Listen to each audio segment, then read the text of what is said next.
What's up, guys? I think for the first time we have Jaff and Fedge on the show, and I just realized that like Fedge is almost Jaff backwards, so it's a little sort of this thing there. Nothing Yeah, wrong. I'm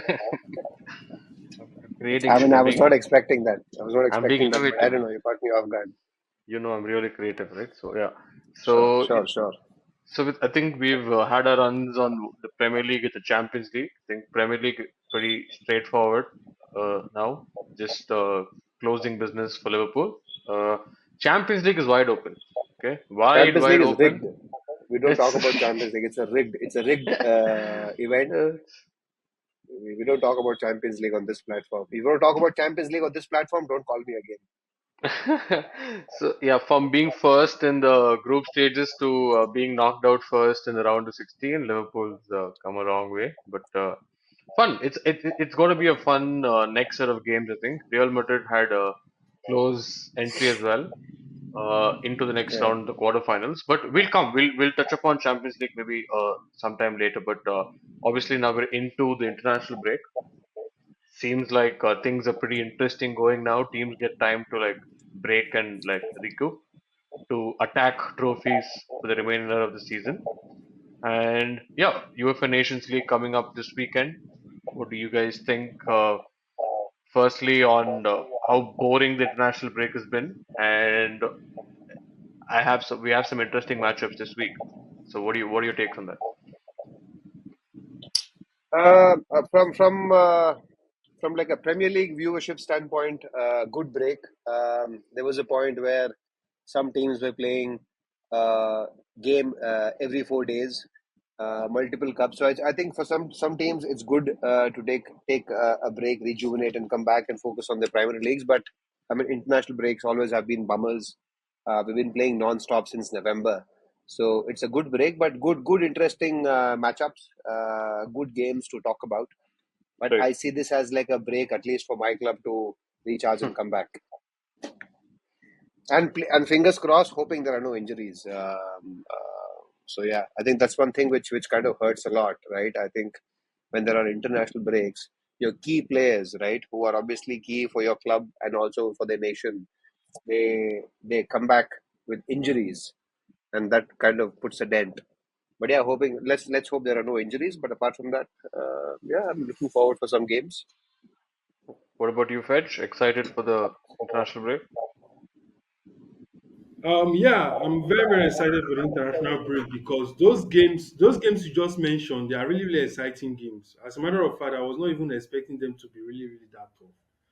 So I feel if anybody wants to really make some cool money, they should jump on those international games because one thing I've understood about international games is that they score goals. They don't play like goalless draws or something.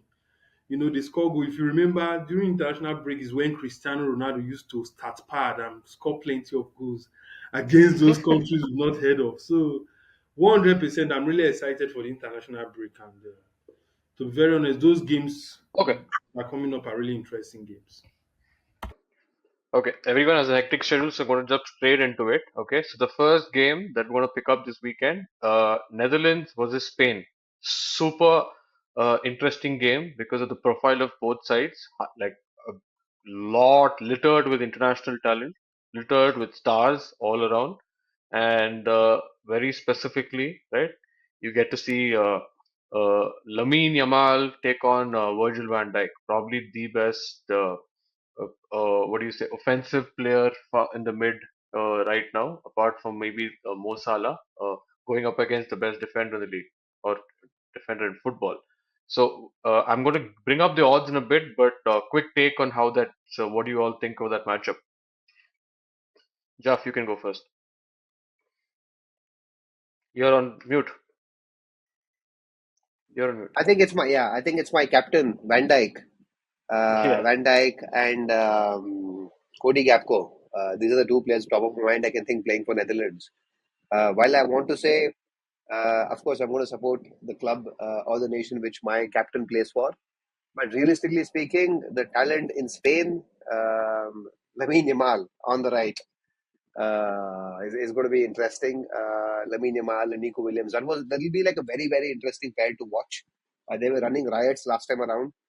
Euros, yeah. Um, if yeah, in Euros, I think if I have to be practical, I would choose Spain. But if I have to go with my heart, I would want to go support my captain, right? I think that's Van Dijk. But yeah, I think if I have to put my money, my captain can take a break. I'm going to put money on Spain. Don't want to lose money. Okay, I'm gonna revisit and circle back on the odds of each game. I'm just gonna cover the matchups. The next one, Fedge, your take. Portugal, Denmark. Probably get to see Cristiano back in Europe after a while. What do you think about that? Okay, for the Portugal game, Portugal is playing against who is Portugal playing against? Denmark. Denmark. Okay, sorry, Denmark. Yeah. So Yeah. 100% I'm going to back Portugal for that game. Cristiano Ronaldo is somehow I like him, I admire him, but sometimes I think he's just playing to just get plenty of goals and break the 1,000 goal record. He's not much Yeah, of a team that's his at quota this now. stage of his career. He's not much of a team player. He just wants to score goals. But for the Portugal versus Denmark game, I don't know if Cristiano Ronaldo will be fit enough to start. But I'm 100% sure that Portugal is going to get a win in that game. To be very honest, Portugal. I see Portugal getting a win in that game. Denmark doesn't stand a chance. So that's just my No, own take for Denmark that doesn't have. Portugal. Denmark has a decent team. You have Rasmus Holland. You have Christian Eriksen. I think they're Yeah. not bad players. They have a decent team, but I don't think it's going to measure up to Portugal. Portugal has a great team as well. Bruno Fernandes, we saw the madness he did in the Leicester City versus Manchester United games. Assisted 2 goals and scored a goal. So I 100% believe that if Portugal really wants to win, I don't Yeah, really think they should start with Ronaldo. We'll need to come later. I wasn't a Bruno Fernandes fan for the longest time, but like off late, to be honest, he's stepped up. Like he's Yeah, actually but made yeah, recently decent plays. the Yeah. guy did some great.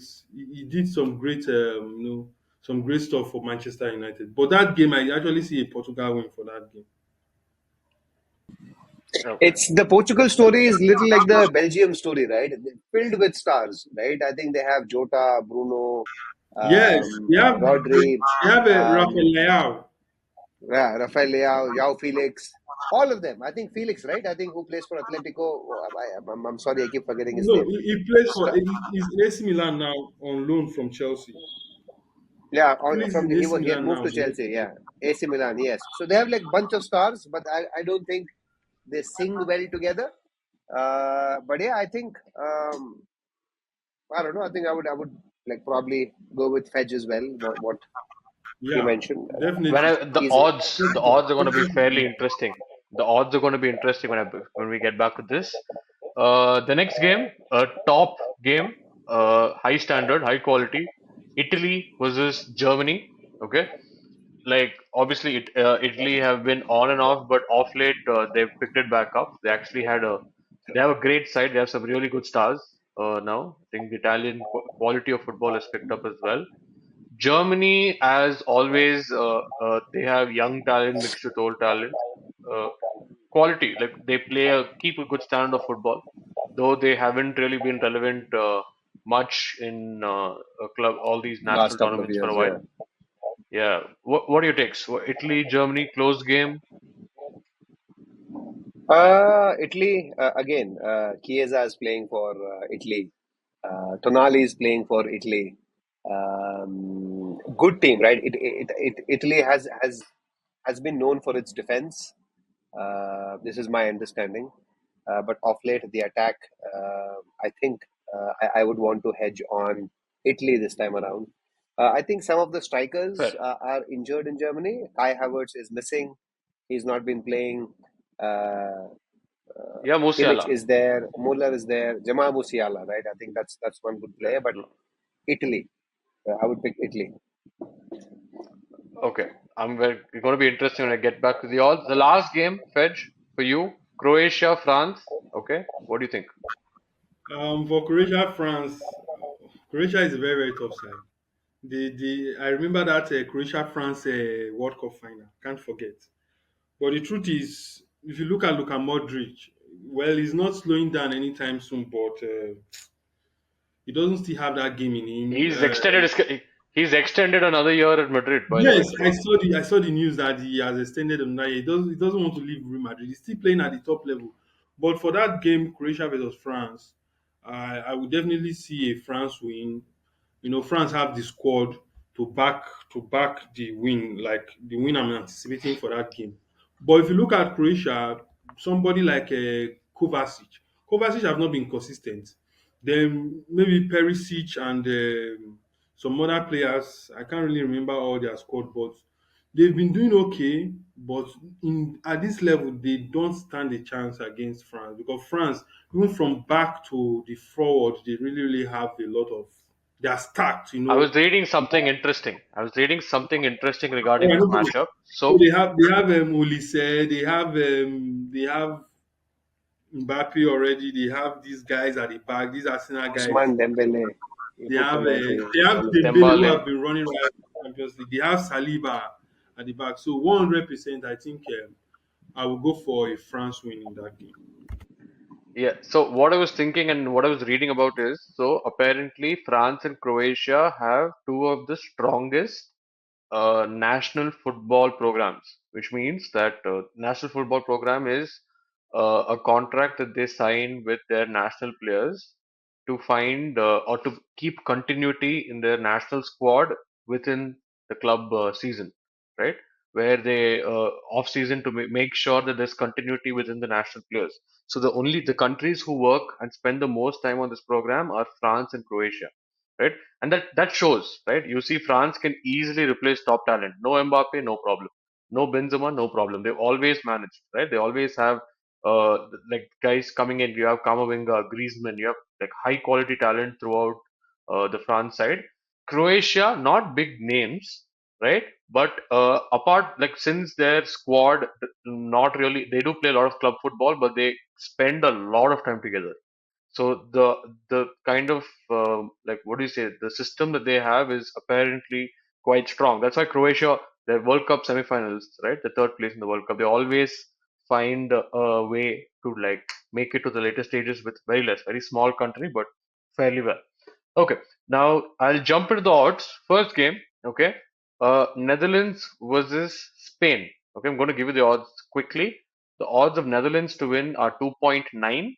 The odds of Spain to win are 2.5, and a draw is at 3.4. Jaffa, you go first. What's your pick? Spain, Netherlands is 2.9, right? Netherlands 2.9.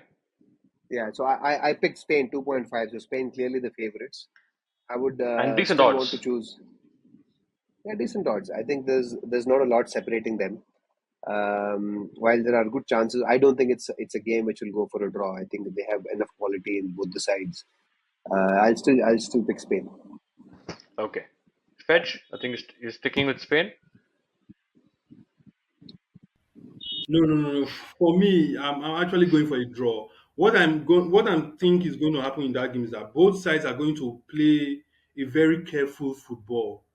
You know, they are going to be very careful of each other. That's what I'm thinking. So, 100%, I see a draw. If I want to be very careful, I can go for a first half draw.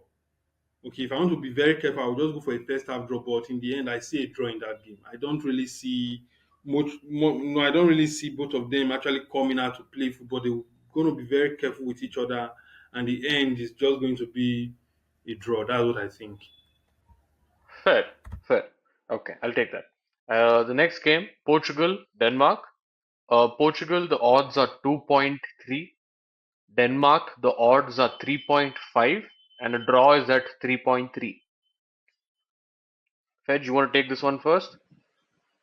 Yeah. Okay, let me go for this one first. For the Portugal Denmark game, 100%, that odd is very, very good for Portugal. It's too good for Portugal because Portugal has the squad, man. 2.3. They have options. They have options. So 100%, I'm going to go for Portugal for this one. Okay, Jeff, I you take agree the with two. Fetch there. Yeah, I would, I Okay, would, I would always two, choose Ronaldo and Jota. 2.3. Cool, got it. Jeff, you can take this one. Germany, Italy. Okay, super interesting odds. The odds for Italy are 2.75. The odds for Germany are also 2.75, and a draw is at 3.15. Very even matchup. I wish I had access. I wish I had access to what Tonali was betting. I would bet that, but we don't have access. What would you take?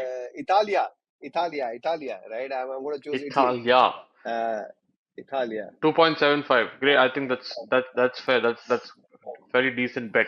Fedge? I'm going for Germany. I'm going for Germany. I'm a very, very big fan Okay. of Okay. Nagelsmann, Julian Nagelsmann, and I like his Okay. tactics. Germany has a very young squad, and they are kind of football. Italy, they are boring. You know, their football is very, very boring. So, and they lack that attacking prowess. So I'll go for a Germany win. Fine. Fair. Fair.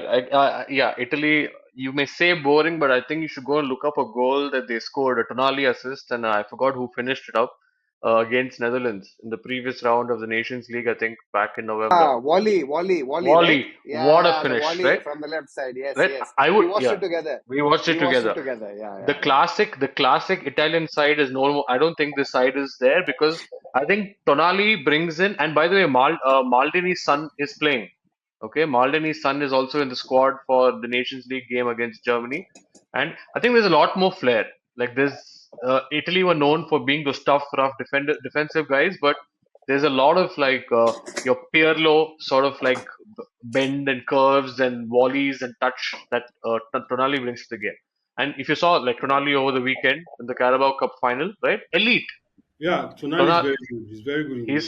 his touch on the ball is elite. So like I'm going to just chime in Work here rate for is this good. match. Yeah. Yeah, I would actually take Italy 2.75 for this as well. So I think yeah, we have two for Italy and one for Germany. Let's just see how it pans. None for draw, so it'll be funny. All of us lose if it draws out. But yeah, we'll know. We'll know in a week. Last game. You mentioned Maldini's son playing, right? The first thing that entered my head was nepotism has entered chat, right?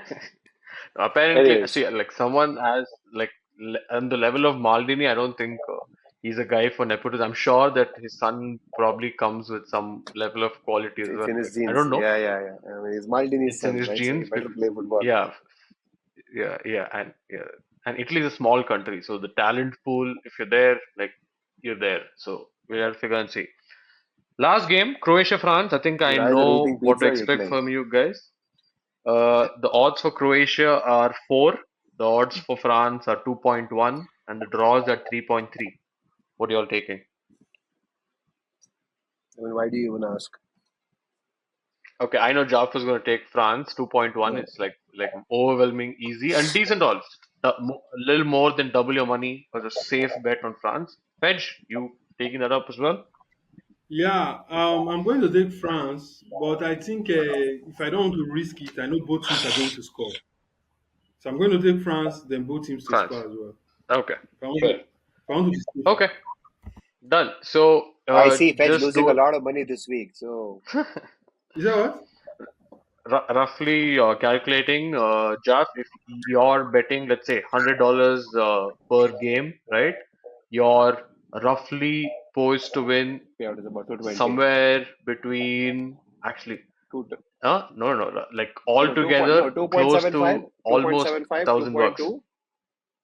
No, 2.9 and 2.1. 2.9. Netherlands is 2.9 that you're paying 2.9, 2.75, 2.2. Okay, you're saying if what is that thing called? cumulatively. Parlay. Cumulatively, How not a cumulatively? parlay, I not think a parlay. If you're so putting if 100 on each, right? 100 on each gets you 290 plus my 225 average plus payout is about 275 plus 210.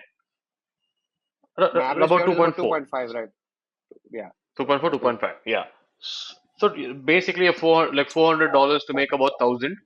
Fedge, yours is actually pretty much the same. Like you guys all except one result, but the odds are the same. Italy and Germany, the odds are the same. So both of you are poised $400, 1,000 bucks. Let's see who's picking it up. And yeah, uh, let's circle back once this is done for the Champions League. CFLS. I'm Thank gonna you. go. I'm gonna go right now on the internet and see what can I buy with $1,000. So Done. Done. That's wishful fine. thinking. All right. Thanks. right?